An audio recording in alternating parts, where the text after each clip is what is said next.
Good morning, student. In previous lecture, we have seen the measurement of resistance and measurement of power using a potentiometer as an application of DC potentiometer. Now coming to the sixth application of our DC potentiometer, that is calibration of wattmeter. So in the calibration of wattmeter, basically we are adjusting our wattmeter with the using a potentiometer for its better use and for its accurate use in the application of measuring of a power. So for calibration of a wattmeter, a circuit is given here. Here you can see a current coil. This is a wattmeter where a current coil is there and a potential coil is there of a wattmeter, where potential coil is connected across this high voltage supply, and this voltage across this pressure coil will be will be noted by this voltmeter also, and the current through this current coil will be noted by this ammeter. So basically we have to do in this calibration of wattmeter, we have to do two parts of calibration.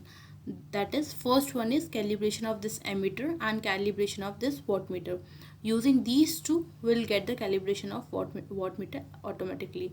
So for this, if you're not going through the previous lecture of calibrating a ammeter and calibrating a wattmeter, first you'll look up to that lectures, then you'll know the calibration of wattmeter. So basically in this method, in this calibration of wattmeter, we just have to apply the process of calibrating of ammeter and calibrating of wattmeter here. So this is a very brief description about the calibration of wattmeter here. So in such arrangement, result is considerably consumption of power is especially to be considered, because if we are calibrating this, so we need to be considered the consumption of power.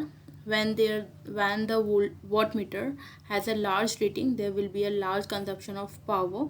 So in order to save the expenditure of power and to save the electricity or the power, the arrangement of this 5.9 is used, because here the current coil of the wattmeter here is supplied with a low voltage supply, and the series resistor is inserted to adjust the value of the current.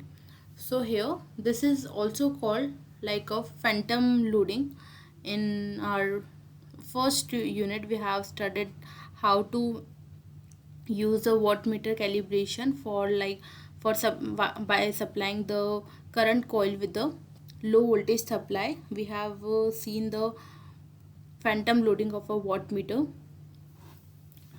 So by supplying the low voltage supply across this current coil, we can just reduce our power consumption. So the current coil of a wattmeter is supplied by the low voltage supply, and a series resistor to adjust the value of the current, and the potential circuit is supplied from the supply, that is actual supply. The volt ratio box is used here to step down the voltage for potentiometer to read, and this type of arrangement is also known as phantom loading, as I have already said. The voltage and the current are measured in terms of potentiometer employing the double pole double throw switch, that is DPDT switch. You can note it down as double pole double throw switch. The full form of this: double pole double throw switch. We have used this kind of switch in every application we have seen. So the true power is then known by V and I, where voltage can be obtained by this position second, and the current can be obtained from the first position, and the wattmeter reading may be compared with its true value, and the comparison can be done whenever the value of this current reading and voltmeter reading gives by multiplying these two factors, that is the measured value of power is coming equal to the exact value of these two, then the actual calibration of the wattmeter is done. Here the reading will be shown here. The measured reading will be shown by the wattmeter, and we have to calibrate by adjusting the value of these two.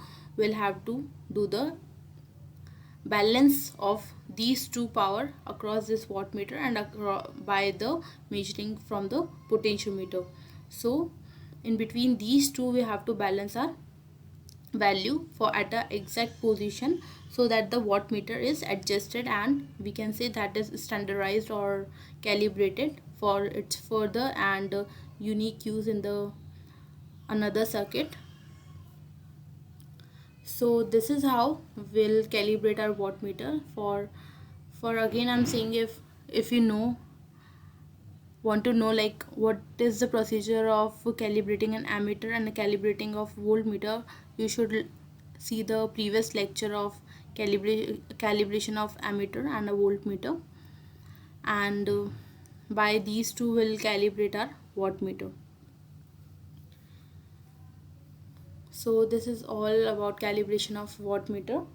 In next lecture we'll see the application of AC potentiometer. There are two types of application: measurement of self inductance and calibration of ammeter using the AC potentiometers, calibration of voltmeter as well.